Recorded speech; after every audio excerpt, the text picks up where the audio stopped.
ikutin tuh emang beda-beda juga sih. Oke. Jadi persepsi Nita budaya organisasi is we talk about apa kebiasaan-kebiasaan ya, custom ya, behavior ya, habits ya yang ada di dalam organisasi. Oke, thank you ya Nita ya. Berikutnya Matilda Magdalena. Halo Matilda. Halo, Mem. Nah, something wrong? No, Mem, saya belum siap. Oke, nggak apa-apa. Saya ini ya, saya ingin Anda bersiap-siap segera. Oke, Matilda, no matter. Menurut Anda, kalau pendapat Anda sendiri tentang kaitan antara budaya organisasi dengan kepemimpinan gimana? Kalau menurut saya budaya organisasi sama kepemimpinan itu keterkaitannya. Mm-mm, Jadi kan dalam organisasi itu kan yang pastinya ada pemimpin ya. mm-mm, Nah, pemimpin yang baik, terus pemimpin yang benar dalam menjadi pemimpin itu, terus seberapa apa ya menguasai dia dalam kepemimpinan itu jadi eh, gimana organisasi itu bisa berjalan kan. Jadi budaya organisasi itu sebenarnya kalau menurut saya sendiri sangat terpengaruh sama pemimpinnya sendiri gitu. Jadi kalau misalkan kepemimpinannya kurang baik, mungkin organisasi itu bisa punya budaya yang mungkin yang awalnya baik tapi jadi enggak atau bahkan jadi enggak gitu, Mem. Oke, thank you so much ya, Matilda. Wah, saya semakin yakin ya, teman-teman udah pada terisi ya terkait dengan organizational culture. Cukuplah ya. Nanti saya sangat berharap teman-teman silahkan bisa menggali sendiri ya terkait materi yang sudah kita bahas. Oke, dan hari ini kita akan lanjut ke pembahasan berikutnya, yaitu tentang keterkaitan antara kepemimpinan dengan motivasi ya, Cindy ya. Nah, oke, sebagai prolog barangkali saya ingin menyampaikan ya bahwa sebetulnya mata kuliah kita kepemimpinan itu sejak awal pertemuan kita saya sampaikan ya bahwa topik atau variabel kalau kita bicara tentang perilaku organisasi ya itu akan ada dimanapun gitu ya dalam organisasi apapun kepemimpinan itu selalu muncul. Bahkan jika dikaitkan dengan variabel yang lain atau eh, faktor-faktor yang lain gitu ya, itu akan sangat berkaitan. Contoh hari ini kita ingin mengkaji keterkaitan antara kepemimpinan dengan motivasi. Nah, ternyata kepemimpinan dan motivasi berdasarkan penelitian-penelitian, studi-studi terkini pun itu sudah banyak dikaji ya, teman-teman. Dan keduanya memiliki hubungan yang sangat mempengaruhi khususnya dalam menciptakan kinerja yang optimal ya dalam lingkungan kerja tentunya. Nah, bagaimana ini bisa terjadi? Pemimpin, a leader, plays a very great role ya, terutama dalam memenuhi kebutuhan karyawan. Nah, nanti presenter saya udah lihat ya slide-nya akan membahas tentang teori-teori motivasi ya yang disampaikan oleh si Abraham Maslow dan lain-lain. Itu kita bisa melihat bahwa setiap karyawan itu memiliki kebutuhan dalam mencapai tujuannya ketika mereka bekerja. Ya, ada yang ingin memenuhi tujuannya itu untuk mendapatkan kebutuhan dasar psikologis, ya, untuk mendapatkan gaji, mendapatkan kehidupan yang layak, untuk mendapatkan keamanan, harga diri, bahkan hingga yang tertinggi aktualisasi diri. Nah, di sini ya, pemimpin yang mampu memberikan inspirasi, kemudian memperkuat kompetensi karyawannya, lalu mampu membangun hubungan kolektif, ya, itu cenderung akan meningkatkan motivasi. Motivasi yang mana nih? Motivasi intrinsik, motivasi ekstrinsik yang juga nanti akan dibahas oleh presenter. Ya, dan hal tersebut teman-teman akan ditunjukkan melalui leadership style, ya, yang tentu melibatkan karyawan, memberdayakan karyawan, ya, sehingga penting bagi kita, penting bagi Anda untuk belajar, ya, bagaimana keterkaitan secara konseptual antara kepemimpinan dengan motivasi. Dan nanti presenter akan membahas tersendiri mengenai konsep motivasi itu seperti apa. Ya, baik. saya cek terlebih dahulu. Kebetulan hari ini yang akan present adalah Balkis Salah Munajah. Halo, Balkis. Ready, Balkis? Iya, Mem. Oke, Cindy. Siap ya? Oke. Halo, Sin. Siap, Mem. Oke, Ida Ayu Suci. Siap, Mem. Oke, dan Rizkia Amira Alivia. Siap, Mem. Oke, silahkan. Time is yours.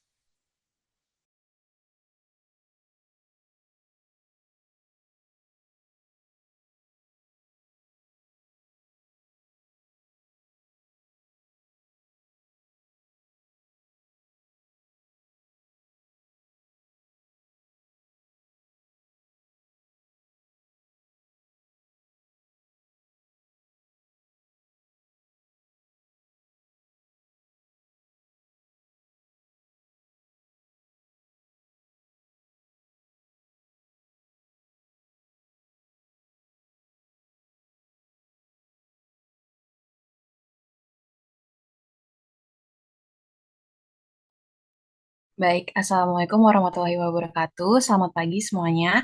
Yang kami hormati Ibu Susan Febriantina SPD dan Prof. Hendy Erianto. Izinkan kami dari kelompok 7 hari ini akan mempresentasikan hasil diskusi kami mengenai kepemimpinan dan motivasi. Selanjutnya saya akan menjelaskan anggota kelompok kami.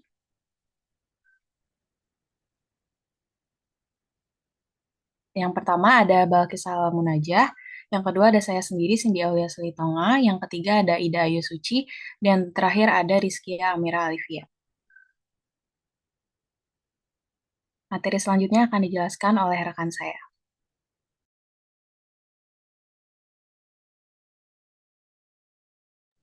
Baik, terima kasih Cindy atas kesempatannya. Oke, kita masuk ke pembahasan pertama, yaitu apa sih motivasi? Nah, motivasi menurut para ahli, yang pertama ada menurut W.S. Winkel SDMSC, yang dimana motivasi ini daya penggerak dari dalam dan dalam subjek untuk melakukan aktivitas-aktivitas tertentu demi mencapai suatu tujuan. Sedangkan menurut MC Donald, motivasi itu adalah perubahan energi dalam diri seseorang yang ditandai dengan munculnya feeling dan didahului dengan tanggapan terhadap adanya tujuan. Nah, motivasi sendiri itu berasal dari kata motif yang berarti dorongan atau rangsangan atau daya penggerak yang ada dalam diri seseorang. Jadi, motivasi itu keseluruhan daya penggerak di dalam diri yang menimbulkan kegiatan, menjamin kelangsungan, dan memberikan arah pada kegiatan sehingga tujuan yang dihendaki dapat tercapai. Nah, pemahaman mengenai motivasi ini bukan hal yang mudah, tapi motivasi merupakan sesuatu yang ada pada diri seseorang dan tidak tampak dari luar. Motivasi akan kelihatan melalui perilaku seseorang yang dapat dilihat. Contohnya misalnya ada mahasiswa yang rajin belajar terus mengerjakan tugas yang diberikan dari dosen, namun sebaliknya ada juga mahasiswa yang sama sekali tidak pernah belajar. Nah, kan dari sini bisa dikatakan bahwa mempunyai motivasi yang sangat rendah, contohnya seperti itu. Jadi bisa disimpulkan motivasi itu berhubungan dengan kekuatan atau dorongan yang berbeda yang berada di dalam diri manusia. Oke, selanjutnya kita akan membahas pentingnya motivasi. Kenapa motivasi itu penting? Karena motivasi adalah salah satu untuk menggerakkan seseorang agar timbul keinginan dan kemauan untuk melakukan sesuatu sehingga dapat memperoleh hasil atau mencapai tujuan tertentu. Selain itu, motivasi juga untuk mendorong timbulnya kelakuan atau suatu perbuatan karena tanpa motivasi itu tidak akan timbul perbuatan seperti belajar, berwirausaha, atau berorganisasi atau kegiatan lainnya. Dan motivasi juga sebagai pengarah dalam arti mengarahkan perbuatan kepada pencapaian tujuan yang diinginkan dan juga sebagai penggerak, yaitu seperti motivasi ini sebagai mesin bagi mobil. Jadi besar kecilnya motivasi itu akan menentukan cepat atau lambatnya suatu pekerjaan.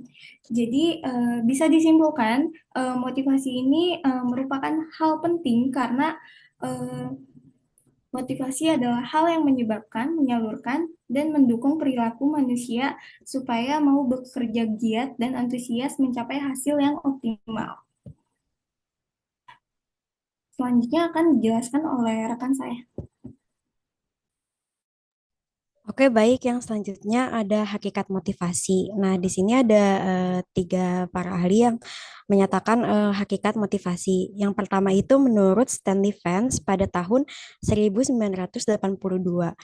Eh, Dia menyatakan bahwa motivasi pada hakikatnya adalah perasaan atau keinginan seseorang yang berada dan bekerja pada kondisi tertentu untuk melaksanakan tindakan-tindakan yang menguntungkan dilihat dari perspektif pribadi dan terutama organisasi.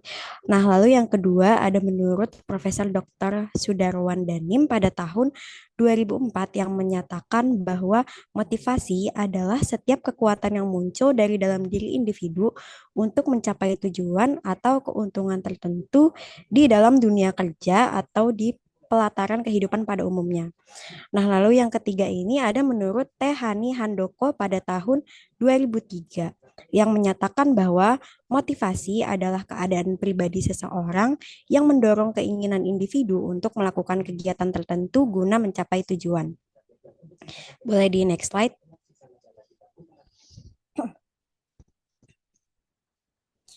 Nah, yang selanjutnya ada teori-teori motivasi. Teori-teori motivasi ini, jadi teori klasik dari konsep motivasi ini terbagi menjadi tiga, yaitu teori hierarki kebutuhan, teori X dan Y, dan juga teori dua faktor. Nah, yang pertama itu ada teori hierarki kebutuhan, eh, yang dimana dikemukakan oleh Abraham Maslow yang merupakan seorang psikologis klinis. Di sini dia memperkenalkan 5 kebutuhan manusia berdasarkan tingkat kepentingannya. Dimulai dari kebutuhan dasar atau yang terendah, yaitu kebutuhan fisiologis, sampai dari kebutuhan aktualisasi diri, yaitu yang merupakan tingkatan tertinggi. Nah, yang pertama itu ada kebutuhan fisiologis, yang merupakan kebutuhan dasar manusia yang dimana kebutuhan tubuh manusia untuk mempertahankan hidup. Nah, kebutuhan ini itu meliputi makanan, air, rumah, pakaian, udara. Lalu yang di tingkatan kedua merupakan kebutuhan keamanan, yang dimana kebutuhan keamanan ini merupakan kebutuhan setelah kebutuhan dasar. Ini itu wujudnya adalah kebutuhan perlindungan bagi fisik manusia, karena manusia membutuhkan perlindungan dari gangguan kriminalitas sehingga kita itu bisa hidup dengan aman dan nyaman. Nah, contohnya ini wujud perlindungannya itu adalah undang-undang dan juga peraturan. Lalu yang kedua, lalu yang ketiga yang merupakan tingkat ketiga setelah kebutuhan keamanan adalah kebutuhan sosial.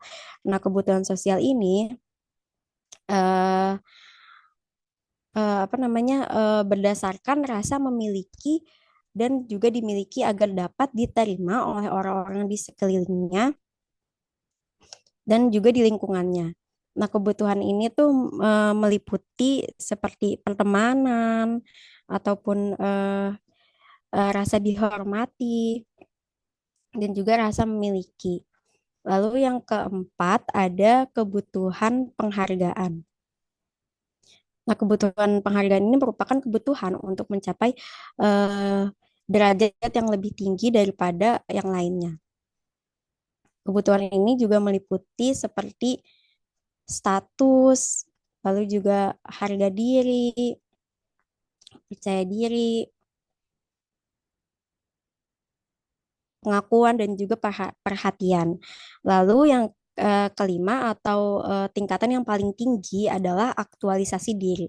Nah, aktualisasi diri ini merupakan dorongan untuk menjadi apa yang ia mampu, pertumbuhan dan juga mencapai potensialnya dalam pemenuhan diri.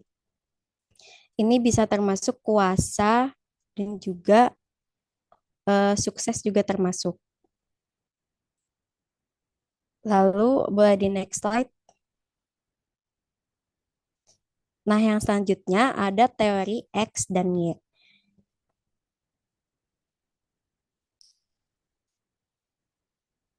Oke, jadi teori X dan Y ini dikemukakan oleh Douglas McGregor yang menjelaskan tentang pandangan yang berbeda mengenai manusia dalam organisasi. Nah, pada dasarnya teori X ini melihat manusia dalam organisasi dari sisi negatif. Ada empat ada empat yang ada empat nilai yang dinilai, yaitu yang pertama, karyawan secara inheren tidak menyukai kerja dan bila dimungkinkan akan mencoba menghindarinya.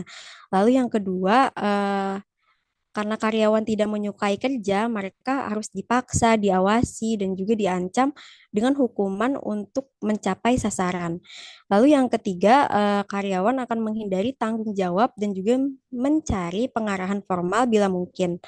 Lalu yang keempat, kebanyakan karyawan yang menempatkan keamanan di atas semua faktor lain yang terkait dengan kerja akan menunjukkan ambisi yang rendah. Nah, sedangkan teori Y ini adalah teori yang berkebalikan dengan teori X. Jadi dia melihat karyawan dari sisi positif, yaitu yang pertama ada karyawan dapat memandang kerja sebagai kegiatan alami yang sama dengan istirahat atau bermain. Lalu juga orang-orang yang melakukan pengarahan diri dan pengawasan diri jika mereka memiliki komitmen pada sasaran. Nah, rata-rata orang dapat belajar untuk menerima bahkan mengusahakan atau juga tanggung jawab. Lalu yang terakhir, kemampuan untuk mengambil keputusan inovatif menyebar luas ke semua arah dan tidak hanya milik mereka yang berada pada posisi manajemen. Boleh di next. Nah, dari teori X yang tadi saya sebutkan dapat disimpulkan bahwa teori X memerlukan pemimpin tegas yang memotivasi dengan ancaman melalui sanksi atau aturan dan juga melalui pengawasan ketat untuk memastikan tugas itu dapat diselesaikan dengan baik. Lalu pada teori Y itu diperlukan pemimpin yang memotivasi dengan memberikan apresiasi melalui balas jasa yang setimpal karena pegawai ini telah melaksanakan tugasnya dengan sepenuh hati dan memenuhi rasa tanggung jawab eh, dengan rela gitu, dengan sepenuh hati. Boleh di next slide.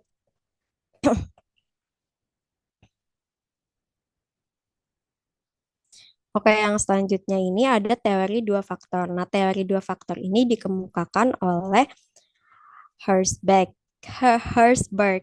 Nah, Herzberg ini mengaitkan ketidakpuasan pegawai dengan faktor pemeliharaan atau faktor hygiene dan juga mengaitkan kepuasan dengan faktor motivator. Nah, faktor hygiene ini adalah faktor motivasi yang menyangkut kebutuhan akan kesehatan atau kebutuhan akan pemeliharaan seperti kebijakan dan administrasi perusahaan, kondisi kerja, gaji dan upah, hubungan antara pribadi dan kualitas supervisi. Nah, apabila salah satu faktor di antara faktor hygiene ini tidak ada atau hilang, ini dapat menimbulkan ketidakpuasan pekerja. Lalu yang kedua ada faktor motivator. Nah, faktor motivator ini adalah faktor motivasi yang menyangkut kebutuhan psikologi seseorang.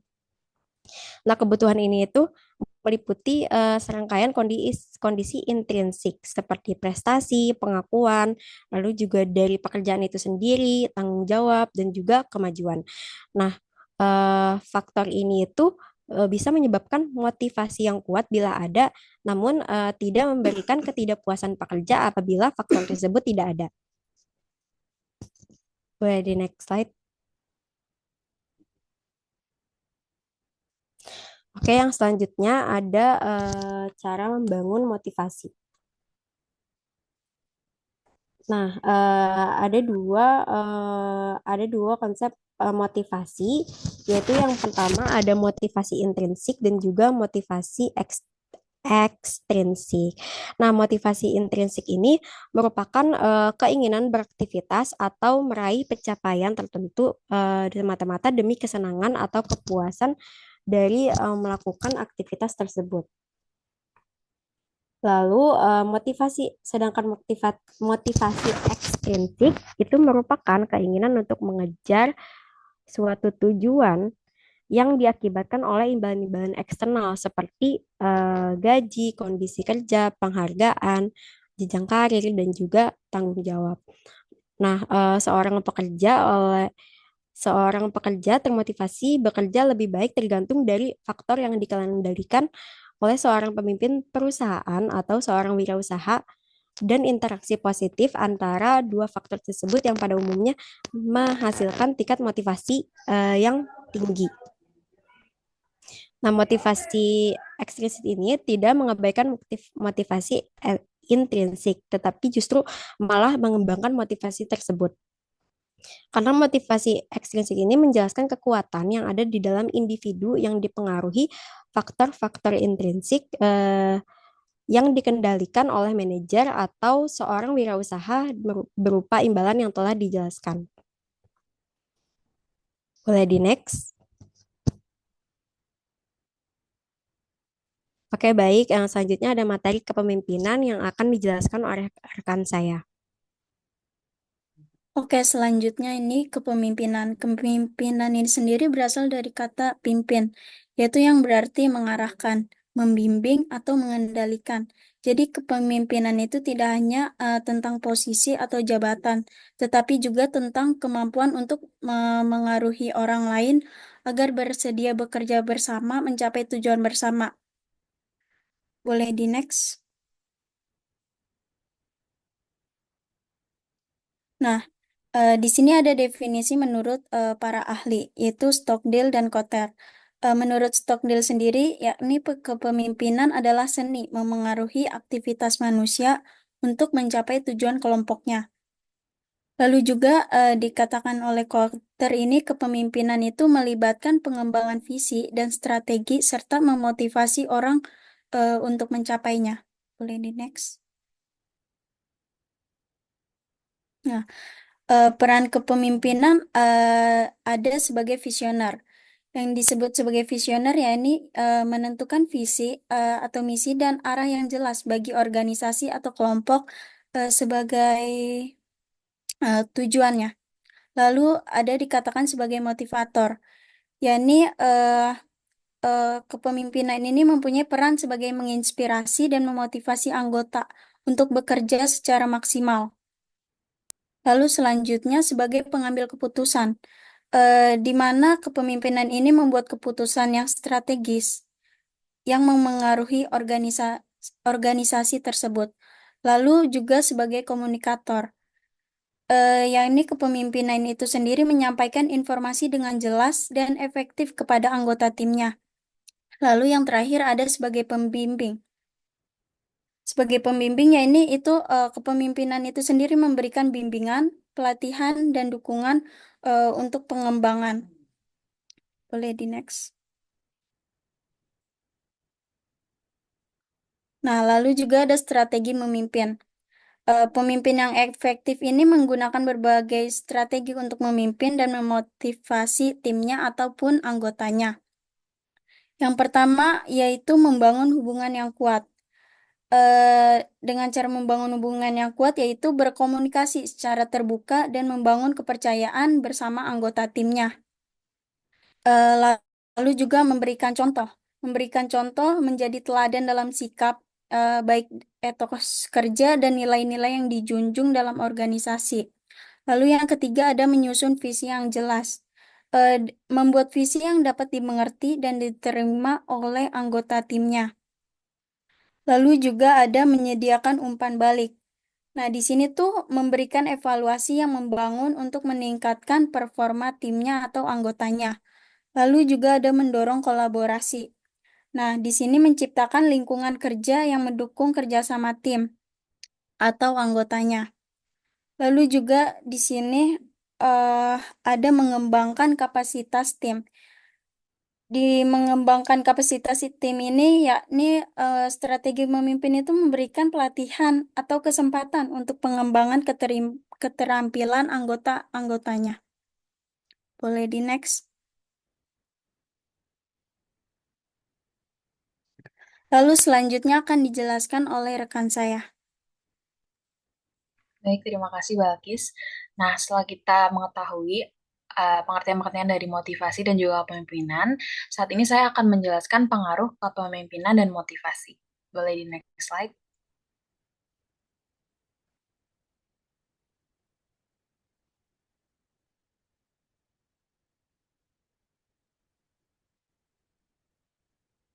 Oke, pengaruh kepemimpinan dan organisasi itu sangat besar ya, karena seorang pemimpin harus memastikan aspek kepemimpinan, motivasi, dan kepuasan kerja, karena hal ini sangat berdampak pada kinerja karyawan sendiri. Nah, di sini saya mencantumkan dua pendapat dari para ahli, yaitu yang pertama dari Utama, pemimpin berperan dalam meningkatkan kemampuan, komitmen, dan keterampilan pemahaman pada nilai-nilai organisasi serta kerjasama tim untuk memperbaiki kinerja dalam organisasi. Apabila pemimpin mampu menerapkan kepemimpinan yang tepat, maka karyawan akan merasa puas dan pada akhirnya mampu memperbaiki kinerjanya sendiri.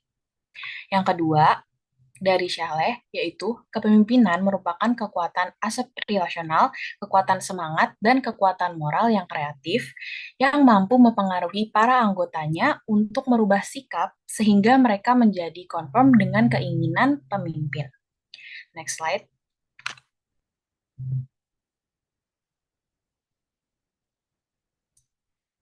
Nah, yang selanjutnya, kinerja yang baik dari bawahan dapat diperoleh karena pemimpinnya dan motivasi pemimpin yang baik.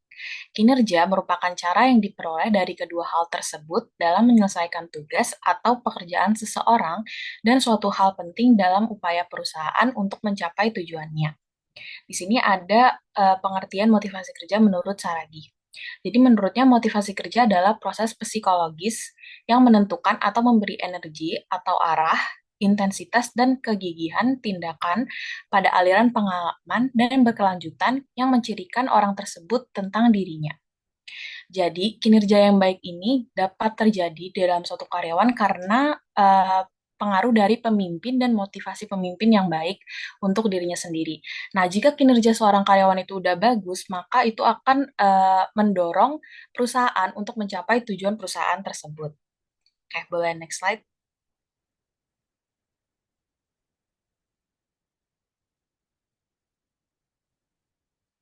Selanjutnya saya di sini mencantumkan pendapat dari Kate Davis, yaitu beliau mengungkapkan bahwa tanpa kepemimpinan, organisasi hanya merupakan kelompok manusia yang kacau dan juga tidak teratur dan tidak akan melahirkan perilaku yang bertujuan. Kepemimpinan adalah faktor manusiawi yang mengikat suatu kelompok bersama dan memberinya motivasi untuk menuju tujuan-tujuan tertentu, baik dalam jangka pendek maupun dalam jangka panjang. Oke, selanjutnya. Next slide, tidak.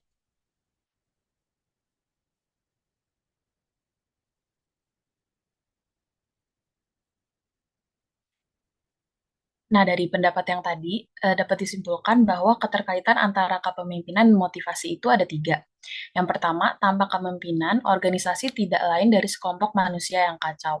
Maksudnya adalah manusia organisasional dalam kapasitas masing-masing dan terutama sebagai anggota kelompok dituntut dapat memacu upaya pencapaian tujuan organisasi yang sekaligus bagian dari tujuan dirinya.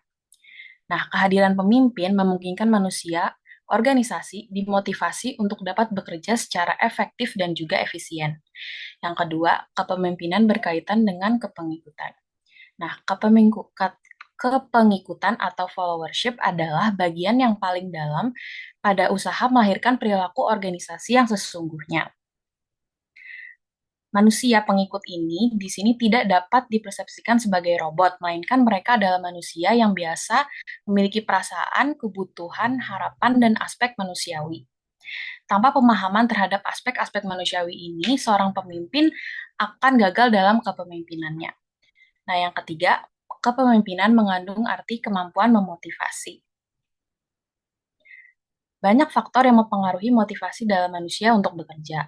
Antara lain, manusia mempunyai seperangkat kebutuhan, mulai dari kebutuhan paling dasar sampai taraf kebutuhan yang paling tinggi.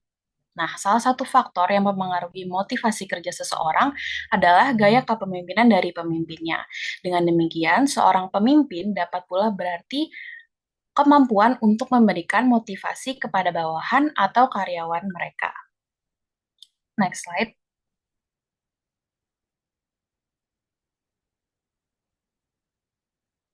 Nah, selanjutnya ada tantangan kepemimpinan dalam memotivasi karyawan. Yang pertama ada membangun lingkungan kerja yang nyaman. Nah, membangun lingkungan kerja yang nyaman ini adalah membuat lingkungan yang menyenangkan dengan dekorasi yang menarik, tata letak meja dan kursi yang nyaman, ruangan santai yang dapat digunakan untuk istirahat atau berkumpul bersama. Jadi pada intinya adalah mampu menciptakan lingkungan yang nyaman bagi karyawan itu sendiri. Yang kedua, memberikan pelatihan dan tantangan. Nah, yang dimaksud dari ini adalah memberikan pelatihan atau tantangan tambahan terhadap karyawan untuk mengembangkan potensi yang ada dalam diri mereka. Yang ketiga, melakukan kegiatan outing. Nah, kegiatan outing ini dilakukan untuk menyegarkan pikiran karyawan dan juga mempererat hubungan antara karyawan satu dengan yang lain atau karyawan dan pemimpinnya. Yang keempat, menjadikan karyawan merasa dipercaya. Nah, hal ini adalah bertujuan untuk membangun kejujuran dan kepercayaan antara pemimpin dan karyawan. Yang kelima, memberikan kesempatan untuk memimpin. Memberikan kesempatan karyawan untuk mengembangkan skill kepemimpinan mereka dalam contoh seperti meletakkan mereka sebagai PIC dalam suatu proyek kerja. Yang keenam, terbuka terhadap masukan. Menjadi seorang pemimpin yang terbuka dengan masukan-masukan yang diberikan oleh karyawan dan menghargai segala ide-ide yang disampaikan karyawan untuk meningkatkan dan mengembangkan motivasi kerja. Yang ketujuh, memberikan imbalan dan penghargaan.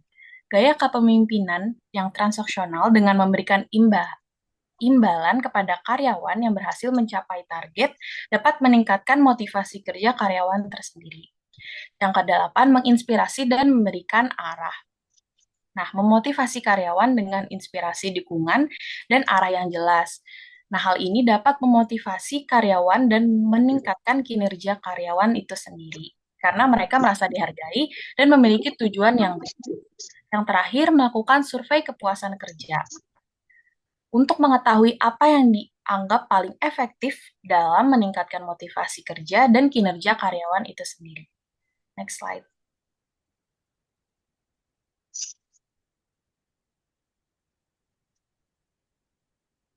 Baik, selanjutnya saya akan membacakan studi kasus yang telah kami diskusikan bersama. Jadi pada tahun 2014, Satya Nadella diangkat sebagai seorang CEO Microsoft, yang pada saat itu Microsoft menghadapi tantangan yang besar, yaitu kehilangan pangsa pasar dari sektor teknologi, budaya kerja yang kaku, dan persaingan yang ketat dari perusahaan seperti Google dan juga Apple. Nah, masalah yang terjadi adalah yang pertama, budaya kerja. Karyawan cenderung bekerja dalam silo, mengutamakan kompetensi internal daripada kolaborasi. Yang kedua, kurangnya inovasi, yaitu Microsoft dianggap kalah inovasi dibandingkan kompetitor lainnya. Dan yang ketiga, motivasi yang rendah, yaitu banyak karyawan yang merasa tidak terlibat secara emosional dengan visi perusahaan.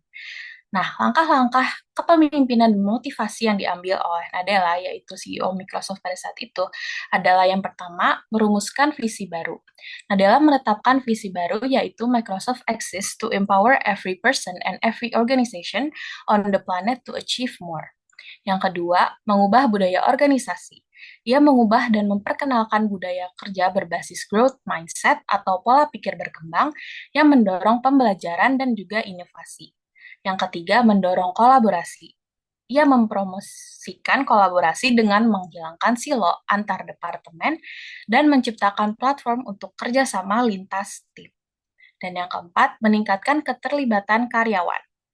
Ia sering mengadakan pertemuan town hall untuk mendengarkan masukan langsung dari karyawannya dan menghapus struktur hierarkias yang terlalu kaku dan memberikan karyawan lebih banyak otonomi. Dan yang terakhir, berfokus pada pengembangan karyawan. Ia mendorong investasi pada pelatihan dan pengembangan keterampilan untuk memastikan karyawan mampu mengikuti perkembangan teknologi yang ada. Next slide.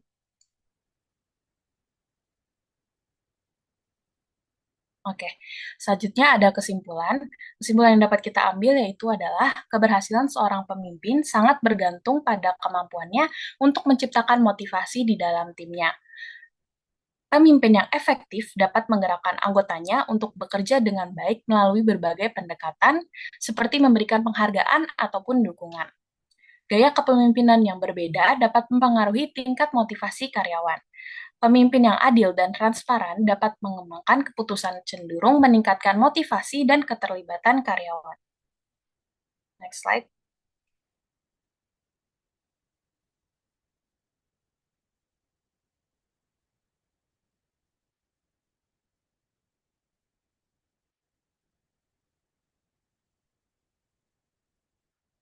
Oke, selanjutnya di sini ada beberapa daftar pustaka referensi yang digunakan oleh kelompok kami.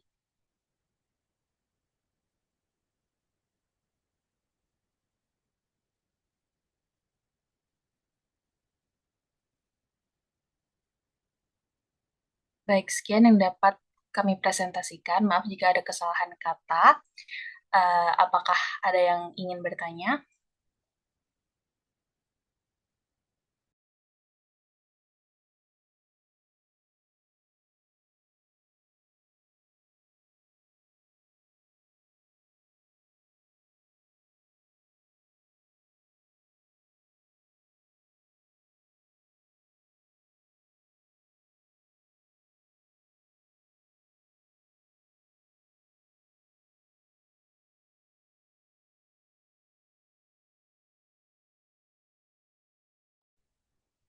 Oke, di sini ada 4 orang yang raise hand. Yang pertama ada Mutia. Boleh, silakan Mutia. Baik, sebelumnya terima kasih kepada kelompok penyaji yang telah mempresentasikan materi dengan sangat jelas dan bagus banget. Em, Perkenalkan, nama saya Mutia Rahma dari kelompok satu. Saya ingin bertanya, sebenarnya tadi udah disinggung sedikit ya.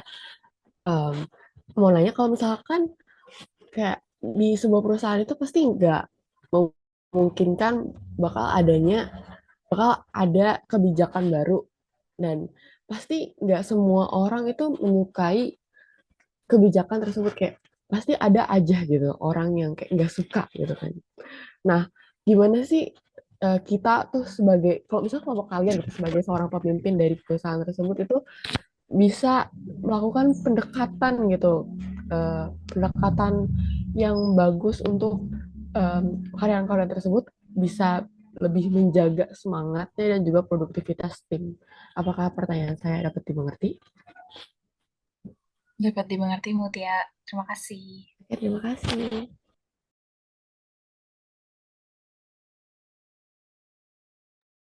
Selanjutnya ada Chandra. Boleh dipersilakan, Chandra. Oke, terima kasih atas kesempatannya ya. Perkenalkan, nama saya Muhammad Chandra Litya dari kelompok 6. Izin bertanya. Tadi kan eh, dijelasin ya tentang pengaruh kepemimpinan dan motivasi yang ada beberapa tuh. Nah, misalnya seorang pemimpin nih udah menerapkan gitu kekuatan aspirasional, semangat, juga moral yang kreatif. Cuman kinerja timnya tetap tidak meningkat gitu. Faktor apa aja sih yang mungkin aja jadi penyebab utamanya kegagalan tersebut? Terus gimana caranya buat pemimpin tersebut mengevaluasinya? Gitu aja sih, terima kasih. Oke, terima kasih Chandra. Untuk teman-teman yang bertanya, mungkin bisa ditulis di room chat dan juga di grup untuk lebih jelasnya. Terima kasih. Selanjutnya ada Nazar. Untuk Nazar dipersilakan. Baik, terima kasih sebelumnya atas presentasinya. Jadi pertanyaannya adalah mungkin seorang pemimpin harus yang paling memiliki motivasi banyak ya. Cuma kan terkadang pemimpin itu sendiri mengalami fase di mana ia juga eh, lagi nggak begitu termotivasi lah intinya. Nah itu gimana sih caranya kita ngasih sesuatu motivasi ketika diri kita sendiri itu lagi kurang mempunyai motivasi yang tinggi. Takutnya kan jatuhnya kita bicara omong kosong. Kalau misalnya kitanya aja menimbulkan perilaku-perilaku yang kurang motivasi. Apakah sudah jelas? Sudah jelas, Nazar. Mungkin bisa diketik di room chat dan di grup ya, Nazar. Terima Oke, kasih. sama-sama. Selanjutnya ada Ranita. Boleh dipersilakan. Baik, sebelumnya terima kasih banyak kelompok pengaji atas kesempatannya. Terima kasih juga atas materinya, super insightful. Mau tanya, kalau dari pendekatan yang menurut kalian tuh paling terbaik bagi pemimpin untuk memotivasi karyawannya dia, misalnya Gen Z kayak kita, yang emang kan notabene nih Gen Z punya preferensi kerja yang fleksibel dan fokus pada berkelanjutan. Menurut kalian itu gimana sih cara yang efektif untuk memotivasi karyawan dengan kelatar belakangan seperti itu? Itu aja pertanyaannya. Terima kasih. Terima kasih, Ranita. Selanjutnya ada Anisha Fatin. Dipersilakan. Oke, saya izin bertanya, apakah kepemimpinan yang berbasis motivasi itu lebih efektif dibandingkan dengan kepemimpinan yang dimana berbasis kontrol dalam situasi krisis? Itu aja, terima kasih. Oke, terima kasih, Fatin. Kelompok kami izin untuk mendiskusikannya terlebih dahulu. Terima kasih.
Oke, izin menjawab pertanyaan dari Anisha Fatin. Tadi pertanyaannya, apakah kepemimpinan berbasis motivasi ini lebih efektif dibandingkan kepemimpinan berbasis kontrol dalam situasi krisis? Oke, jadi efektivitas kepemimpinan berbasis motivasi dalam situasi krisis itu sebenarnya tergantung pada tingkat kepercayaan dan kesiapan tim. Kalau kepemimpinan berbasis motivasi itu mungkin memungkinkan tim untuk tetap berkomitmen dan berpikir kreatif dan juga memanfaatkan kekuatan intrinsik anggota untuk menghadapi tantangan. Sedangkan kalau dalam situasi yang memerlukan respon cepat, kepemimpinan berbasis kontrol mungkin lebih efektif karena keputusan yang diambil itu dengan cepat tanpa perlu negosiasi. Jadi lebih lebih apa fokusnya lebih diarahkan pada solusi langsung daripada pemberdayaan individu. Jadi intinya lebih idealnya itu pemimpin harus mampu menggabungkan pendekatan antara motivasi dan kontrol dan tergantung pada tingkat urgensi dan kebutuhan anggota timnya. Apakah terjawab, Anisya Fatin? Oke, saya tambahkan ya Ida Ayu ya. Iya, Mem. Terima kasih. Tadi tentang kepemimpinan berbasis motivasi dan kepemimpinan berbasis kontrol. Nah, teman-teman, dalam fungsi manajemen, ya, karena manajemen itu berkaitan juga dengan kepemimpinan. Kita mengenal 4 fungsi manajemen secara umum ya, yaitu ada yang tahu apa saja? 4 fungsi manajemen. Terkenal dengan POAK. Siapa yang tahu? Singkatan dari apa POAK? POAC. Planning, apa sih? Organizing, terus leading, satu lagi lupa, controlling deh kalau nggak Oke, salah. ya. Planning, perencanaan. O-nya organizing, pelaksanaan. Actuating, leading, ya, leader. Dan controlling, kontrol. Nah, keempat fungsi manajemen ini akan dilakukan ya seorang manajer, seorang pemimpin dalam melaksanakan tugas-tugas kesehariannya. Nah, motivasi ada di mana? Ada di leading, ada di actuating, mendirect, memimpin, memotivasi, menginspirasi, mensupport, mendukung, mendorong. Nah, tadi arti dari motivasi itu sendiri kan dorongan, ya. Tadi disampaikan oleh presenter. To motivate, to support, to apa lagi? To strength, to inspire, ya. Itu semua berkaitan dengan motivasi leader. Nah, bagaimana dengan kontrol? Dia ada di tahap berikutnya, yaitu tahap akhir, ya. Tahap akhir mengontrol, mengevaluate, mengim, apa, memonitor, memberikan feedback, memberikan umpan balik, ya. Nah, jadi apakah bisa dibandingkan ya? Dalam hal ini bukan mana yang lebih efektif gitu ya. Karena baik motif ya, motivasi maupun kontrol dua-duanya adalah pekerjaan yang tidak bisa ditinggalkan oleh seorang leader. Ya. Contoh misalnya, ketika seorang pemimpin ingin menerapkan balik ya tentang budaya organisasi misalnya ya, budaya apa WLB, work life balance misalnya ya, datang ke tempat kerja jam 7:30 sudah ada di kantor dan jam 16 sudah pulang misalnya ya. Itu program itu program 7:30 to 60 gitu ya, jam 7:30 sampai jam 16 itu kan direncanakan terlebih dahulu ya, disosialisasikan ya, dianalisis terlebih dahulu kekurangan kelebihannya oleh pemimpin beserta timnya ya. Kemudian setelah di-ACC, setelah diokekan gitu ya, itu dilempar, diimplementasikan, diaplikasikan, disupport, dimotivasi, didukung ya orang-orang karyawan-karyawan yang melaksanakan 7:30 to 60 itu diapresiasi ya. Kemudian yang melanggar juga ya di punish gitu ya, di punishment ya. Nah, itu program nanti tidak hanya sekedar dilaksanakan, teman-teman. Seorang leader itu harus mengkontrol. Ya, harus mengevaluasi apakah semua program yang dibuat itu efektif atau tidak, ya. Jadi kalau ditanyakan apakah kepemimpinan berbasis motivasi dan berbasis kontrol mana yang lebih efektif dalam situasi krisis gitu ya. Bahkan dalam situasi krisis sekalipun gitu ya, dalam situasi krisis sekalipun kita mengenal dalam kepemimpinan itu ada contingency leadership ya, contingence, situational approach itu yang kemarin ya. Ketika misalnya dalam situasi emergency ya, kalau misalnya itu berkaitan dengan pembuatan keputusan ya, sometimes seorang pemimpin dia memang harus otoriter misalnya ya, karena mengingat harus memerlukan waktu yang cepat, tepat gitu ya. Maka tidak perlu misalnya melibatkan banyak pihak untuk meng-ACC apakah kebijakan yang akan digulirkan ini disetujui atau tidak. Nah, seorang pemimpin punya wewenang itu ya untuk memutuskan in crisis situation. Nah, jadi balik ke konteks ya, ke konteks antara motivasi dan kontrol, posisinya teman-teman kita harus posisikan baik keduanya, baik motivasi maupun kontrol itu adalah dua hal yang tidak bisa dipisahkan oleh seorang pemimpin ketika mereka doing something dalam kepemimpinannya. Ya, karena setelah memotivasi, setelah karyawan dimotivasi, maka itu harus selalu dievaluasi. Ya, seperti itu barangkali tambahannya ya, Ida. Silakan Ida Dita lanjut.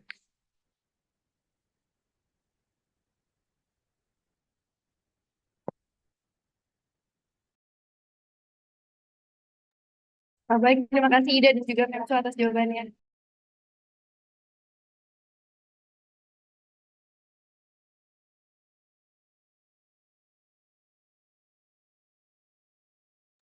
Lalu selanjutnya saya akan menjawab pertanyaan dari Mutia. Yang pertanyaannya itu, jika seseorang pemimpin membuat keputusan yang kontroversial atau memperkenalkan kebijakan baru yang tidak disukai banyak karyawan, bagaimana seorang pemimpin dapat menggunakan pendekatan kepemimpinan yang tepat untuk menjaga semangat dan produktivitas tim?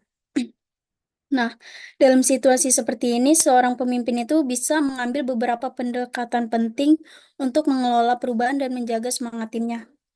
Yang pertama itu ada komunikasi transparan.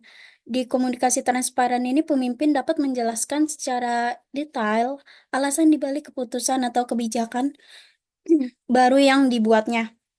Lalu juga bisa menyampaikan informasi dengan jelas, jujur, dan terbuka kepada anggota timnya.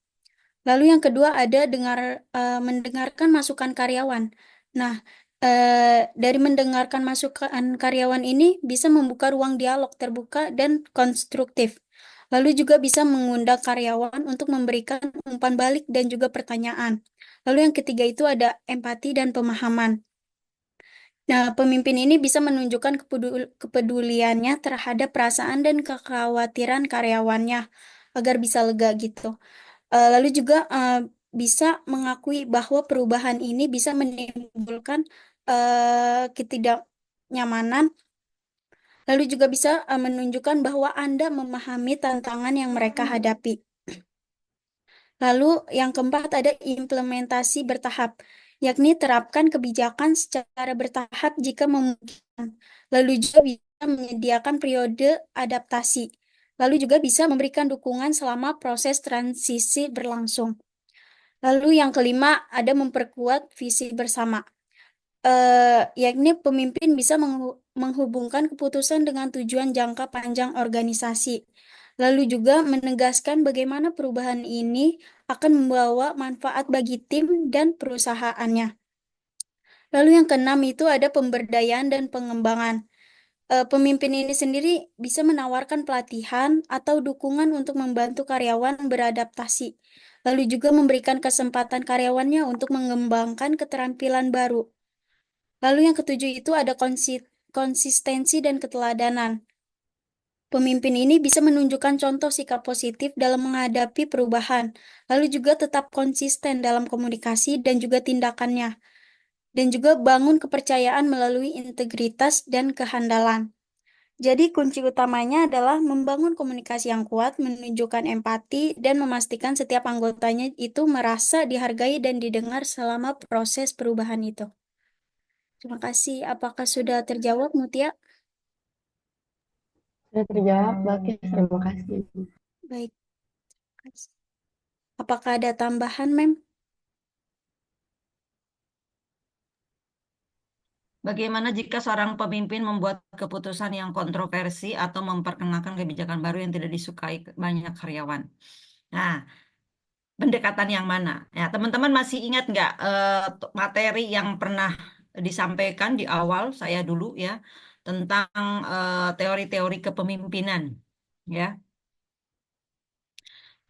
Dalam teori kepemimpinan ya ada yang namanya apa task oriented atau human oriented, masih ingat ya? Nah, jadi ketika misalnya kondisinya urgent ya, emergency atau memang mengharuskan seorang pemimpin itu membuat keputusan yang kontroversi sekalipun gitu ya. Tetapi itu memang sudah dipertimbangkan dengan matang. Ya, contoh hal yang sangat berat gitu ya barangkali bagi seorang pimpinan atau manajer katakanlah ya apabila dalam kondisi harus mem-PHK karyawan gitu. Itu berat sekali teman-teman. Ya, saya yakin para pemimpin-pemimpin yang apa mungkin di perusahaan-perusahaan gitu ya, mereka pada akhirnya harus mem-PHK karyawan-karyawan itu bukan suatu keputusan yang gampang gitu ya, karena ketika seorang karyawan di PHK ya, maka ada berapa jiwa ya yang nanti akan em, mendapatkan konsekuensi atas hal tersebut gitu ya, bukan hanya kepala keluarga, bukan hanya karyawan tersebut misalkan yang menjadi kepala keluarga, tapi juga istri, anak-anak, dan itu juga tentu menjadi hal yang tidak mudah ya untuk dilakukan. Nah, tetapi apabila kondisinya mengharuskan gitu ya, pemimpin itu membuat suatu keputusan yang kontroversi dan bahkan ya tidak disukai, kembali lagi kepada teori yang lama teman-teman, bahwa dalam melaksanakan kepemimpinannya seorang pemimpin itu memang bisa berorientasi pada tugaskah atau berorientasi pada sisi kemanusiaan. Silahkan saja ya. Ketika memang dia mengharuskan target gitu ya, kerja, berarti dia mengambil pendekatan task oriented ya, orientasi tugas. Artinya memang PHK ini adalah keputusan yang berat gitu ya, berdampak panjang bukan hanya kepada satu karyawan tapi juga keluarga karyawan itu, bahkan juga kepada organisasi yang dia pimpin atau perusahaan yang dia pimpin gitu. Tapi jika memang itu sudah dilakukan kajian-kajian mendalam ya tentang keputusan itu, maka jika memang itu adalah keputusan berat dan bahkan tidak disukai oleh karyawan misalnya, ya mau tidak mau harus kita lakukan. Dan sekali lagi, pemimpin punya wewenang untuk itu. Ya. Nah, kalau misalnya ini tidak dilakukan gitu ya, ya saya tidak mem-PHK gitu ya karena kasihan gitu ya, kemanusiaan dan lain sebagainya, itu kan berarti pemimpin itu melihat mengutamakan atau fokus pada human oriented ya. Tapi ada konsekuensi yang harus dilakukan oleh pemimpin. Apa? Misalnya kerugian ya. Kemudian apa pembelian barang-barang misalnya meningkat ya, pengeluaran semakin besar. Nah, itulah yang memang next berikutnya itu harus dipikirkan oleh seorang pemimpin. Berarti kalau memang tidak di PHK misalnya ya, cara lain apa sehingga produktivitas tetap terjaga ya. Nah, dan itu pun teman-teman yang harus kita pahami. Jadi bukan berarti kita menjadikan sesuatu hal yang pesimis gitu ya bagi seorang pemimpin, tidak. Karena secara teori pemimpin pun Ada like and dislike ya, sesuatu kebijakan ya, tidak semua kebijakan yang dibuat oleh pemimpin itu harus disukai oleh karyawan ya, dan tidak semua kebijakan yang dibuat oleh pemimpin itu juga dibenci oleh karyawan ya, dan itu memang fitrahnya seperti itu secara teorinya ya. Oke, jadi ini motivasi buat kita juga teman-teman. Ya, kadang kita pun dalam posisi seorang pemimpin, misalnya whatever lah pemimpin apapun gitu ya. Sometimes gitu, tidak semua orang menyukai kebijakan kita. Apa yang kita lakukan, apa yang aturan-aturan yang kita buat itu tidak akan menyenangkan semua orang, tidak akan menyenangkan semua pihak ya. Tetapi ketika misalnya apa kebijakan yang kita buat itu menguntungkan mereka, menguntungkan organisasi secara umum, walaupun itu em, tidak terlalu apa, tidak terlalu populer di kalangan karyawan kita, dan itu memang harus diambil, tidak masalah. Itu adalah kehebatan seorang pemimpin dalam menanggung resiko, ya. Gitu ya, Muti ya. Jadi Mut, tidak akan semua orang Iya. suka dengan kita, gak masalah. Yang penting apa yang kita lakukan itu sesuai, ya, sesuai dengan nilai-nilai, sesuai dengan apa yang kita pegang selama ini, gitu ya. Baik, Mem, terima kasih banyak atas penjelasan ini.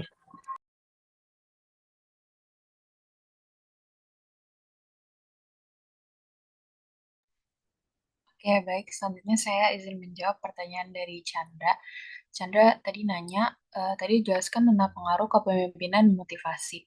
Misalnya seorang pemimpin sudah menerapkan kekuatan aspirasional, semangat, juga moral yang kreatif, namun kinerja tim tetap tidak meningkat.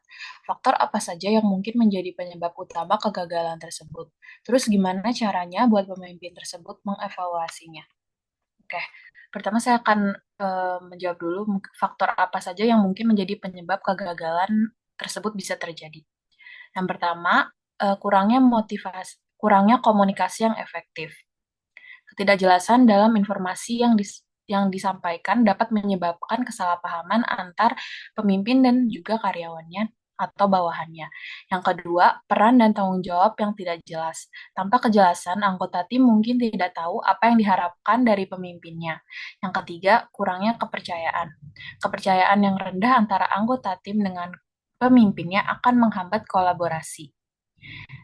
Yang keempat, ada konflik yang tidak terselesaikan. Konflik yang dibiarkan dapat merusak dinamika kerja sama dalam tim. Dan yang terakhir, motivasi yang rendah. Tanpa motivasi, anggota tim mungkin merasa tidak semangat untuk bekerja.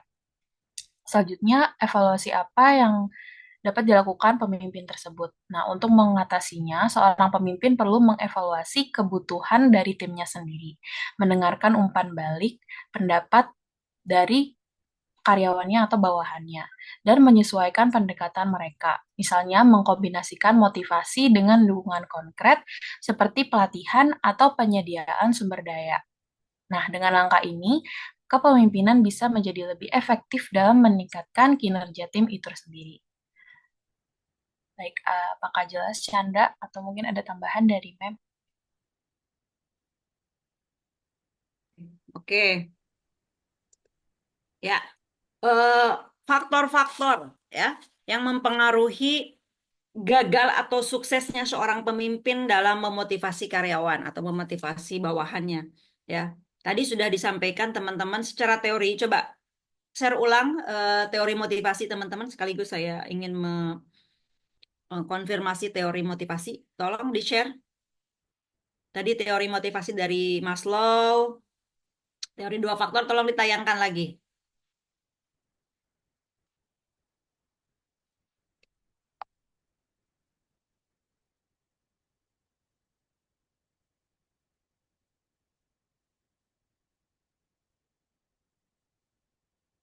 Bisa ditayangkan?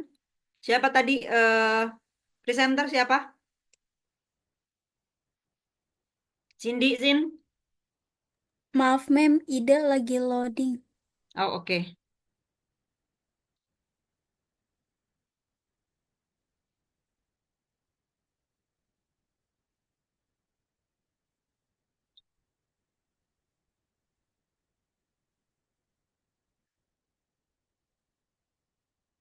Yang teori motivasi coba lihat.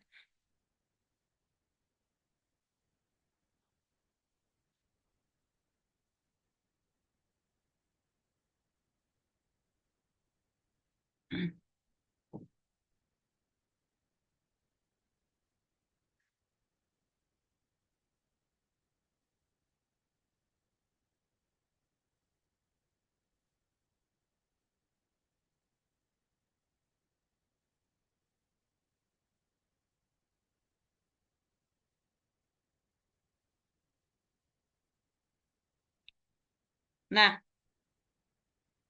oke. Ya, terima kasih.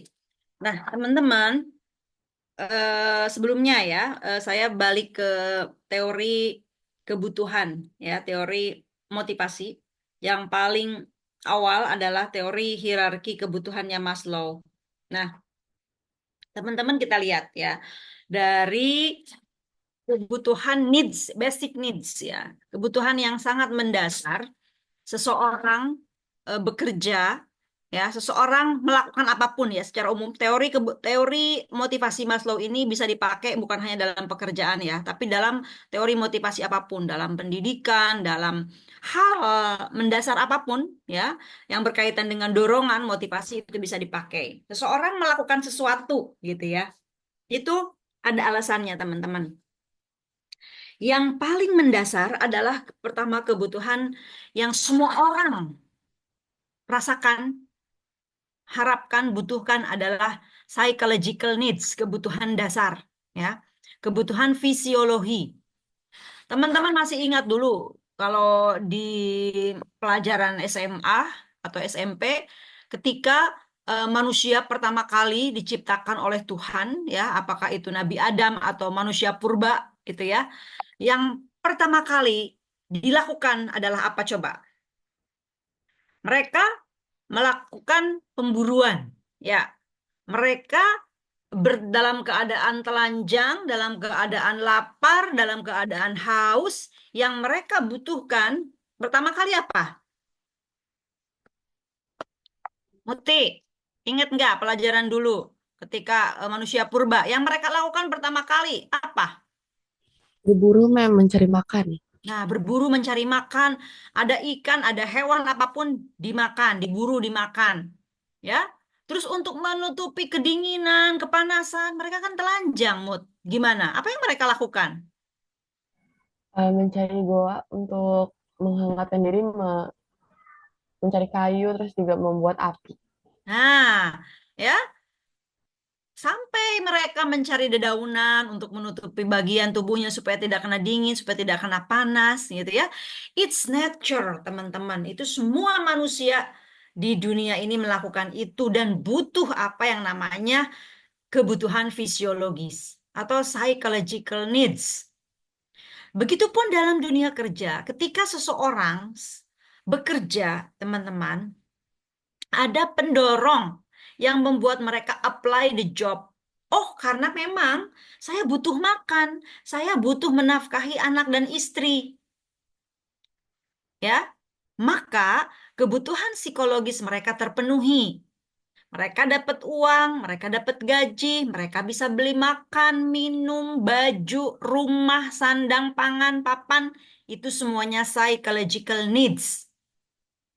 Ya. Nah, apakah manusia cukup sampai dengan kebutuhan dasar itu saja? No. Ya. Kita tahu ada teori yang mengatakan bahwa manusia tidak akan pernah puas. Ya. Dan demikian pula Maslow menyatakan bahwa ketika kebutuhan dasar manusia seseorang itu terpenuhi, makan udah dapat kenyang, haus udah dapat minum, kedinginan, kepanasan udah punya rumah, udah punya baju, udah punya kendaraan, aman, ya. Apakah stop sampai di situ? No. Manusia, karyawan butuh apa yang namanya keamanan, safety needs. Makanya mereka meminta jaminan kesehatan. Mereka meminta jaminan keselamatan, keamanan, ya, Sehingga turunlah, katakanlah contohnya ada BPJS, ada jaminan-jaminan apa lagi ya. Nah, dan setelah itu apakah juga selesai? No. Meningkat lagi, naik lagi. Kebutuhan manusia akan apa? Akan kebutuhan memiliki dan kasih sayang, social needs. Kebutuhan bersosial, kebutuhan berinteraksi dengan orang lain, ya. Kebutuhan untuk memiliki komunitas, memiliki kelompok, memiliki identitas dengan orang lain yang sama. Sehingga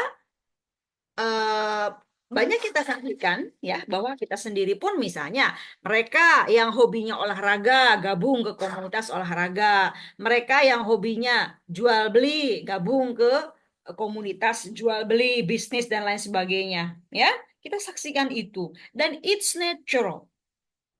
Dan apakah cukup sampai di sana? No. Naik lagi kebutuhan manusia, kebutuhan seseorang. Kemana? Ke self-esteem needs. Kebutuhan akan penghargaan. Diakui, pengakuan, penghormatan.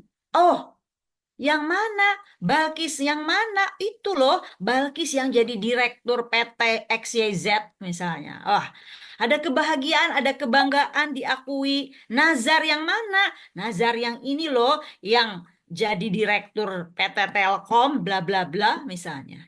Ya, ada kebutuhan itu dan itu sangat alami teman-teman. Ya, dan ketika sudah diakui, sudah dihargai oleh orang lain, apakah juga cukup sampai di sana? Maslow mengatakan no, masih ada lagi. Apa? Self-actualization. Kenapa seseorang ingin bekerja bukan hanya sekedar mendapatkan upah, bukan hanya sekedar mendapatkan BPJS, bukan hanya sekadar mendapatkan kelompok interaksi, bahkan bukan hanya sekedar mendapatkan pengakuan dari orang-orang dari masyarakat luas, tapi yang paling tertinggi menurut Maslow adalah aktualisasi diri. Apa maksudnya aktualisasi diri? Keberadaan saya menjadi seseorang ini, katakanlah misalkan menjadi direktur PT XYZ, apakah memberikan manfaat untuk orang lain? Apakah saya berkontribusi untuk orang-orang yang ada di lingkungan sekitar saya? Bagaimana manfaat saya? Nah ini, dan Maslow mengatakan self-actualization ini adalah dorongan yang tertinggi dari semua dorongan yang ada. Kalau orang sudah berada di puncak aktualisasi diri, mereka kebutuhan-kebutuhan dasarnya sudah terpenuhi, teman-teman. Sandang, pangan, papan, rumah sudah punya, ya, kendaraan sudah ada, jaminan sudah ada, pengakuan sudah ada, maka dia akan berada pada titik apakah saya bermanfaat untuk orang lain. Nah, itu. Dan tidak semua orang memiliki dorongan yang sama. Ya, contoh, kita misalnya katakanlah ada 36, saya mempunyai 35 karyawan di perusahaan ini gitu ya. Nah, dan saya yakin ke-35 karyawan saya itu ketika apply job di perusahaan saya, mereka memiliki dorongan yang berbeda-beda. Mungkin Cindy kerja di perusahaan saya karena dia ingin mendapatkan pengakuan. Oh, perusahaannya Mem Susan itu perusahaan bonafide terkenal internationally, keren gitu kan. Nah, mungkin Cindy ngelihatnya ke situ. Ya, atau misalnya bisa jadi Shakila karena memang saya butuh jaminan keselamatan. Perusahaannya Mem Susan memang memberikan jaminan keselamatan, jaminan pensiun yang hebat gitu. Itu alasan saya.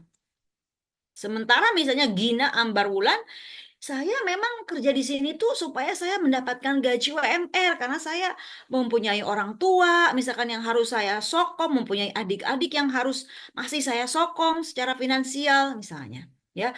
Nah, teman-teman, kebutuhan-kebutuhan karyawan yang berbeda-beda ini ya, ini juga menjadi faktor yang memungkinkan gitu ya, seorang pemimpin harus memberikan treatment yang berbeda-beda kepada karyawannya. Oleh karena itu, ya, coba di slide berikutnya masih teori kebutuhan.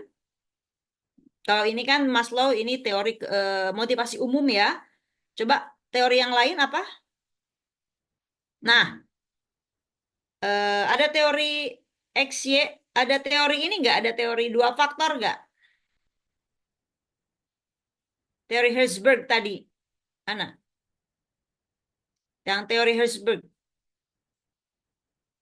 Nah, teori dua faktor ya. Kalau tadi Maslow itu teori motivasi secara umum, ya teman-teman.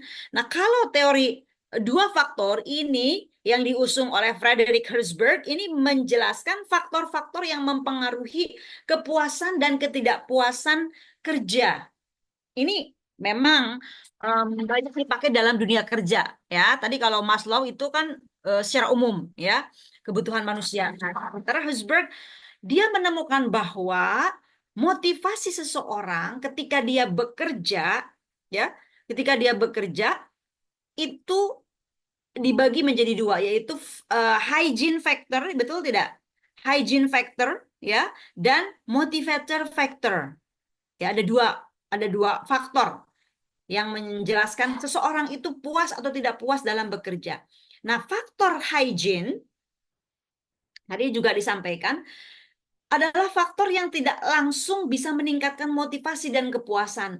Namun, jika pemimpin abai akan hal ini, ya, hati-hati loh. Itu akan menyebabkan ketidakpuasan bagi karyawan. Contoh apa? Hygiene factor ini contohnya adalah kebijakan, kualitas supervisi, hubungan interpersonal, kondisi kerja, gaji, dan kompensasi.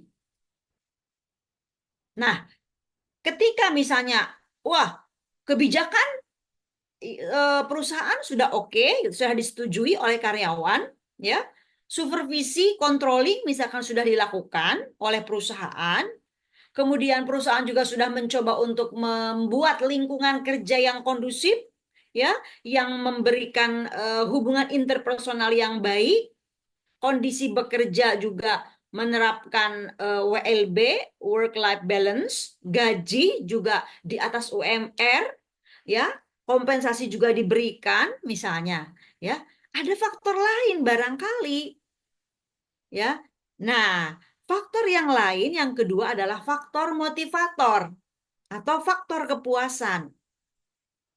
Faktor motivator ini muncul secara intrinsik. Kalau tadi hygiene itu kan lebih kepada faktor ekstrinsik yang harus dilakukan oleh pihak organisasi atau pemimpin atau perusahaan misalkan. Sementara faktor motivator intrinsik ini muncul dari dalam diri karyawan. Contoh misalnya kebutuhan akan prestasi, ya. Kebutuhan pengakuan atas pencapaian pekerjaan, tanggung jawab yang diberikan, bagaimana peluang karir ke depan, hingga apakah pekerjaan ini sendiri bermakna untuk saya, apakah pekerjaan ini monoton, ya, atau apakah pekerjaan ini menantang saya sehingga menyebabkan saya semangat, produktif dalam bekerja. Nah, balik ke pertanyaan teman Anda Muhammad Chandra, faktor-faktor apa yang mungkin menyebabkan terjadinya kegagalan? Faktor-faktor banyak sekali. Ya, baik hygiene factor maupun motivator factor bisa menyebabkan. Oleh karena itu, teman-teman, ya, dalam kajian-kajian penelitian terkait hubungan keterkaitan antara kepemimpinan, ya, dengan variabel yang lain, apakah itu motivasi, apakah itu budaya organisasi dan hal lainnya, gitu ya, itu terus digali, ya, saking banyak faktor, bisa dari gaji, makanya hubungan antara misalnya pemberian gaji, ya, pengaruh pengaruh gaji misalnya dengan motivasi terhadap kepuasan kerja atau kesuksesan misalnya ya, keberhasilan dalam kinerja tim misalnya. Itu banyak dikaji, teman-teman. Jadi memang ketika kita membicarakan satu variabel kepemimpinan, maka misalkan tidak menutup kemungkinan kita juga akan mengaitkannya dengan variabel yang lain. Apakah itu motivasi ya, atau apakah itu budaya organisasi atau bahkan faktor-faktor lainnya.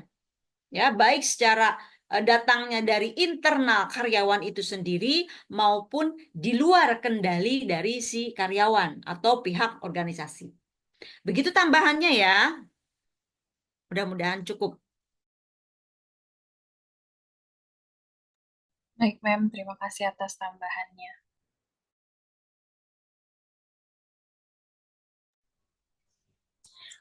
Oke, baik. Di sini saya akan mencoba menjawab pertanyaan dari Ranita. Tadi kan Ranita nanya pendekatan apa yang terbaik bagi pemimpin untuk memotivasi karyawan Gen Z. Nah, pendekatannya itu ada banyak caranya.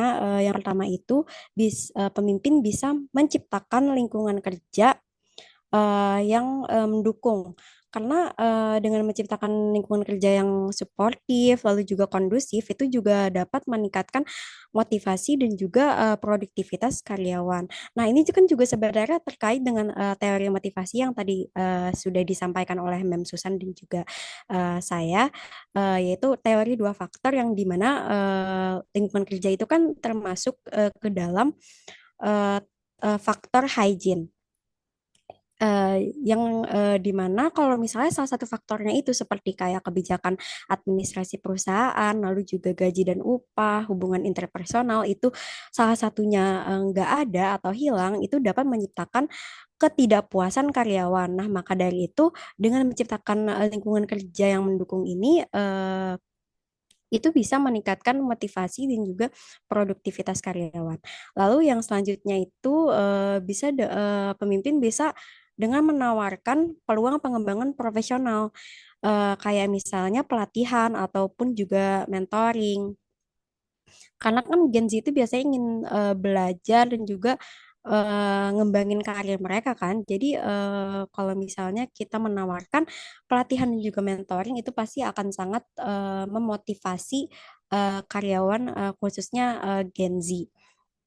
Nah, lalu yang selanjutnya pemimpin bisa memberikan pengakuan dan juga apresiasi. Nah, ini tuh bisa berupa kompensasi, bisa berupa penghargaan formal. Kayak misalnya kita biasanya lihat kan kalau misalnya di perusahaan atau kayak di restoran gitu biasanya ada employee of the month. Nah, itu kan penghargaan formal ya jatuhnya. Jadi itu dapat apa namanya meningkatkan motivasi intrinsik dari karyawan itu sendiri untuk meningkatkan kinerja mereka lebih baik lagi. Nah, lalu juga Gen Z ini tuh suka banget sama bekerja secara tim gitu kan daripada sendirian. Jadi pemimpin bisa kayak mendorong kolaborasi dengan misalnya memberikan project-project yang emang kerjanya itu secara tim untuk menciptakan suasana kerja yang lebih positif dan juga sinergis. Nah, itu tadi sekiranya pendekatan-pendekatan yang dapat dilakukan oleh pemimpin untuk memotivasi pekerja khususnya di Gen Z. Mungkin ada tambahan dari Mem Susan. Terima kasih ya. Ini baru saja kemarin teman-teman saya sharing ya dengan kebetulan kemarin saya habis menguji mahasiswa ya, menguji mahasiswa PKM praktek keterampilan mengajar di suatu sekolah ya di SMK. Dan saya akhirnya ngobrol-ngobrol ya sama beberapa pihak guru-guru di sana gitu ya, dalam kaitannya mencermati antara generasi Z ya yang menjadi pertanyaan teman-teman dan juga dunia kerja. Akhirnya kita terlibat dalam diskusi yang cukup mendalam ya tentang bagaimana karakteristik generasi Z saat ini dalam dunia kerja gitu ya. Karena memang itu terlihat ya teman-teman. Jadi awalnya guru-guru senior di sana gitu ya menyampaikan ke saya, katanya gini, Bu Susan, mahasiswa-mahasiswanya alhamdulillah bagus-bagus secara kompetensi gitu ya, mereka keren-keren gitu secara kognisi, mereka juga canggih-canggih gitu ya. Eh, dan diterima oleh siswa-siswa SMK yang notabene waktu itu kelas 11 ya. Bahkan katanya ketika guru-guru yang PKM ini datang gitu ya, anak-anak di sini tuh semangat gitu ya kalau belajar sama mahasiswa gitu ya, dibanding sama gurunya gitu ya, guru sekolahnya katanya gitu. Karena guru-guru yang PKM ini fresh gitu ya, kemudian update katanya ya. Kemudian pendekatannya juga enak, katanya sehingga mudah diterima oleh siswa-siswi di sana gitu. Cuman katanya, nah ini ya, ada cumannya ternyata teman-teman ya. Kelebihannya katanya mereka eh, sangat update dengan digitalisasi gitu ya. Ketika misalkan mengajarkan cloud computing misalkan ya kepada anak-anak SMK administrasi perkantoran itu cepat banget gitu dan mudah dipahami gitu ya. Mereka up to date gitu ya dengan aplikasi-aplikasi platform-platform yang ada gitu ya. Nah, sementara jujur saja katanya kami yang sudah tua-tua ini udah nggak update gitu kan ya tentang bagaimana perkembangan cloud computing gitu kan. Padahal itu kan diperlukan oleh siswa MPLB ya atau OTKP lah katakanlah atau administrasi perkantoran gitu. Nah, sayangnya katanya Bu Susan, walaupun mereka jago-jago ngomong, merasa percaya dirinya tinggi gitu ya, kemampuan berbicaranya juga oke-oke, bagus-bagus, tapi dari segi karakter, attitude katanya. Nah, ini yang harus lebih banyak lagi di kampus itu di ini ya Bu Susan katanya diajarkan kembali bagaimana cara menghadapi orang yang lebih tua, bagaimana cara bersikap ketika misalnya diingatkan gitu ya. Nah, hal-hal seperti ini atau bagaimana cara ketika misalnya dia berempati kepada orang lain. Nah, ini yang menjadi masalah katanya, menjadi PR teman-teman dosen di kampus gitu ya. Nah, artinya teman-teman, ya, kondisi saat ini gitu ya, memang kita harus terbuka dengan generasi Z ini atau Gen Z ini ya, di mana mereka memiliki karakter yang unik ya. Begitupun ketika mereka masuk dalam dunia kerja. Dan saya pun melihat gitu ya kemarin amazing ya mahasiswa-mahasiswa saya di S1 PAP ketika mereka mengajar, mereka dari segi kemampuan memang hebat-hebat.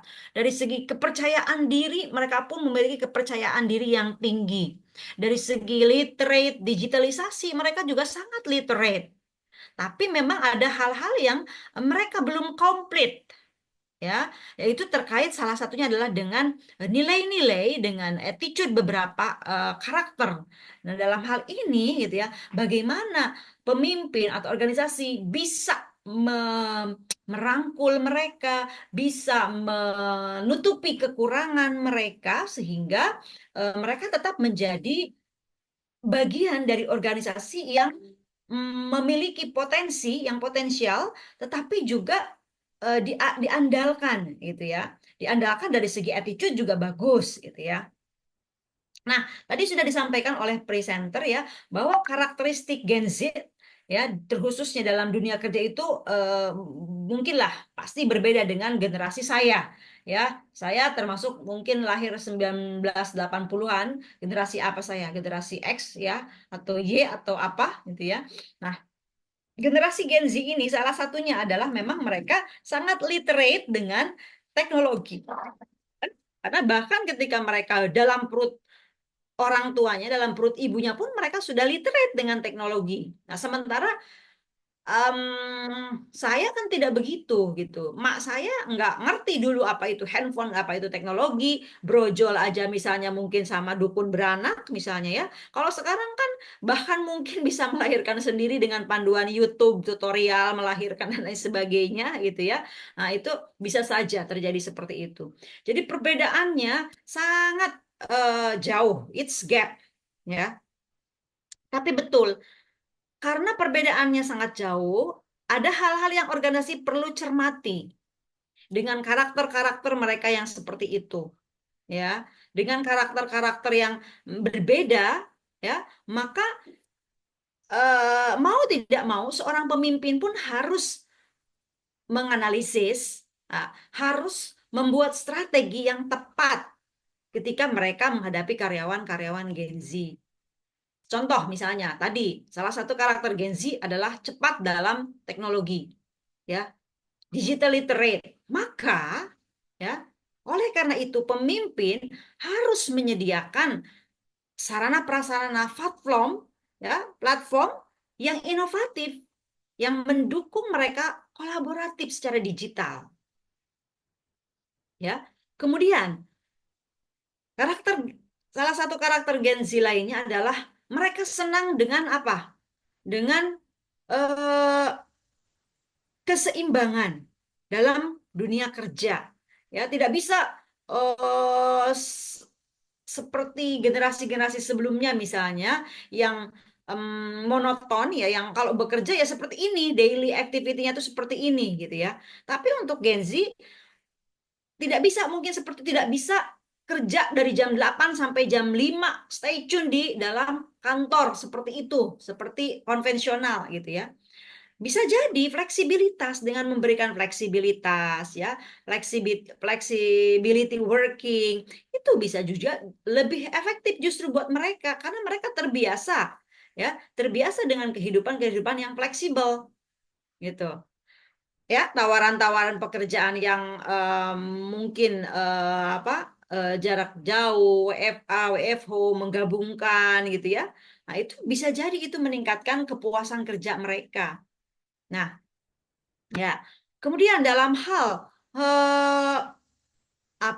komunikasi misalnya, ya, Gen Z kan cenderung terbuka, ya. Kemarin sempat disampaikan contoh, gini katanya Bu Susan, kalau anak-anak Gen Z itu sekarang katanya kalau misalnya dinasehatin gini ya, saya misalnya dia berbuat salah, datang ke sekolah telat misalnya, terus saya nasehatin nih Bu Susan si anak itu gitu ya, saya baru ngomong 1 oktav, dia nyolot udah naik ke 5 oktav katanya gitu, ya. Nah, ini salah satu ciri lainnya katanya ya yang ditemukan di dalam dunia kerja. Nah, oleh karena itu berarti ada hal dalam hal komunikasi gitu ya. Memberikan komunikasi yang umpan balik ya, yang many ways communication, tidak one way communication itu juga penting ya. Transparansi, hubungan yang kolaboratif. Mereka kan senangnya kayak begitu, ya, yang tidak individualistik, ya, itu bisa diciptakan. Nah, tentu dengan memahami karakter ini intinya, dengan memahami karakter dan kebutuhan para Gen Z, ya, maka organisasi pemimpin dapat menciptakan strategi yang relevan untuk memotivasi mereka tuh seperti apa. Jadi pahami dulu karakternya. Setelah kita memahami karakter si Gen Z itu, baru kita buat strategi. Caranya gimana, programnya apa, supaya mereka merasa termotivasi, terlibat, sehingga bisa mendorong produktivitas. Gitu ya, itu tambahan. Baik, terima kasih Mem Susan atas tambahannya. Untuk Ranita, apakah pertanyaannya sudah terjawab? Sangat terjawab. Terima kasih banyak kelompok penyaji dan juga Mas Susan atas jawabannya. Baik, sama-sama Ranita. Baik, saya izin menjawab pertanyaan yang terakhir, yaitu dari Nazar. Dia bertanya pada intinya bagaimana caranya saya sebagai seorang pemimpin memotivasi anggota ketika saya sendiri sedang tidak begitu memiliki motivasi. Takutnya apa yang saya bicarakan hanyalah omong kosong karena tidak mencontohkannya dengan baik. Menurut saya sendiri seorang manusiawi banget untuk seorang pemimpin memiliki waktu-waktu di mana dia merasa tidak ada motivasi sama sekali gitu ya dalam menjalani pekerjaannya misalnya gitu. Nah, menurut saya untuk dapat memotivasi orang lain atau karyawannya dari pemimpin itu sendiri harus bisa memotivasi dirinya sendiri terlebih dahulu. Jadi kalau memang dalam masa itu atau saat itu dia merasa lagi tidak memiliki motivasi, maka yang dapat dilakukan adalah mungkin menenangkan dirinya dia dulu dan juga memberi semangat pada dirinya dia dulu supaya semangatnya itu bisa menyebar ke anggota timnya. Dan juga keterbukaan tim dan juga kerjasama tim yang kuat ini sangat diperlukan dalam proses kepemimpinan dalam suatu perusahaan. Karena dengan adanya tim yang kompak gitu, kita bisa lebih ada proses keterbukaan gitu antara pemimpin dan juga karyawannya atau bawahannya itu sendiri.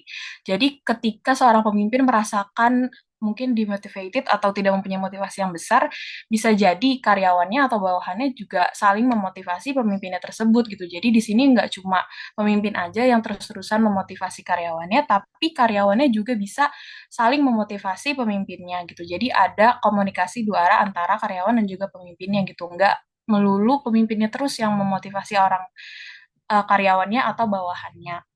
Nah, setelah hal-hal itu kayak pemimpin udah bisa memotivasi dirinya sendiri dan udah tim dan pemimpin bisa saling memotivasi, barulah masuk ke langkah-langkah yang tadi sudah dijelaskan. Contohnya kayak keterlibatan aktif dalam tim antara pemimpin dan juga karyawannya, komunikasi yang terbuka, terus juga kembali fokus pada tujuan yang ditentukan bersama, dan juga membagi tugas atau delegasi tugas, dan memberikan penghargaan dari pemimpin ke karyawannya itu sendiri.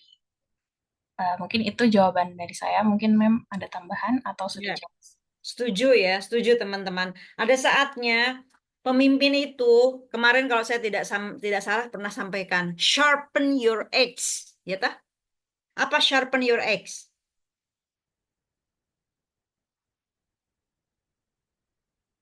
Sharpen, apa sharpen? Dari kata sharp, Mengasah. mengasah. Edge, apa edge? Kayak kayak apa sih? Palu gitu. Apa sih? Akse apa X? X. Kapak. Nah, kapak. Asah kapakmu. Ya. Jadi ketika seorang pemimpin apa? Dalam kondisi down, dalam kondisi lelah, dalam kondisi pressured ya, itu is natural. Ya. Pernah saya sampaikan bahwa seorang pemimpin kalau zaman dulu dianggap seseorang yang apa? Yang kuat, yang hebat, yang tidak pernah mengeluh. Tapi seiring perkembangan perilaku manusia itu berubah, ya. Saat ini kita mengakui bahwa pemimpin pun tidak selalu sempurna. Ada saat dia kecewa, ada saat dia merasa lemah, ada saat dia down. Is no problem, is okay. Still nature, masih dalam fitrah. Nah, apa yang harus dilakukan oleh pemimpin ketika hal seperti itu? Ya betul, jangan terus-terusan kita menyampaikan ke orang lain untuk memotivasi orang lain, untuk menasehati orang lain, padahal kita sendiri dalam keadaan tidak seperti itu misalnya. Maka dalam teori-teori kepemimpinan, sharpen your edge. Apa? Berhenti sejenak. Ya. Fokus kemana? Ke mengasah kapakmu. Kapakmu itu apa? Segala hal tentang kepemimpinanmu. Rilis lagi. Ya. Lakukan ini apa? Evaluasi terhadap kepemimpinan kita. Ya. Kalau memang butuh istirahat, istirahat gak apa-apa. Ya. Kalau memang butuh keluar sejenak ya dari rutinitas, gak apa-apa, silahkan lakukan itu. Apapun caranya. Gitu ya. Karena itu akan memfreshkan kembali, akan menyegarkan kembali semangat seorang pemimpin. Jadi ketika kondisi seperti itu bukan berarti kita terus memaksakan diri kita, diri pemimpin itu untuk terus saja fokus kepada orang lain, tidak. Tapi fokus dulu kepada diri kita sendiri. Sharpen your edge. Dengan cara yang bermacam-macam. Ya, bagi mereka yang senang meditasi, silakan lakukan meditasi. Bagi mereka yang senang melakukan pendekatan terhadap keagamaan, lakukan itu. Apapun caranya.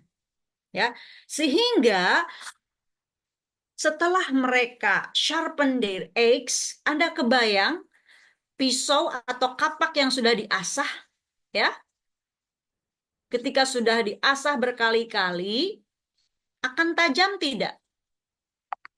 Itu secara natural akan muncul lagi semangat nantinya, teman-teman. Silahkan teman-teman juga boleh ya menerapkan tips strategi ini kepada diri Anda sendiri, karena setiap kita kan juga pemimpin ya. Ketika teman-teman dalam kondisi down, merasa depressed, merasa capek, lelah, sometimes we need sharpen our edge ya. Mungkin mundur dulu sejenak ke belakang gitu ya, untuk melakukan evaluasi, untuk memikirkan segala hal tentang diri kita sejenak. Is okay, tidak masalah ya. Itu ya, mudah-mudahan menambah. Lanjut, waktunya sebentar lagi. Apakah sudah semua terjawab? Sudah, Mem, sudah terjawab semua. Oke. Ya, baik. Saya kira diskusi kita sangat menarik ya, teman-teman. Apa yang sudah teman-teman bahas dan teman-teman presenter bahas juga sangat insightful untuk saya, dan semoga ini juga memberikan manfaat untuk teman-teman semuanya, khususnya tentang bagaimana keterkaitan antara kepemimpinan dengan motivasi. Jelas sangat berkaitan ya, karena seorang pemimpin yang mampu memotivasi karyawannya dengan gaya kepemimpinannya yang tepat, itu akan menghasilkan kinerja yang positif, akan menghasilkan kepuasan kerja, akan menghasilkan produktivitas dalam kerja yang meningkat. Oke, saya pikir cukup ya untuk hari ini, teman-teman. Insya Allah ketemu lagi pekan depan ya, dengan topik barangkali tentang kepemimpinan dan konflik ya, kalau tidak salah ya. Nah, akan semakin menarik ya tentang konflik. Karena konflik itu, teman-teman, bagian dari kehidupan kita, termasuk juga bagian dari organisasi yang tidak bisa dipisahkan ya, akan selalu ada.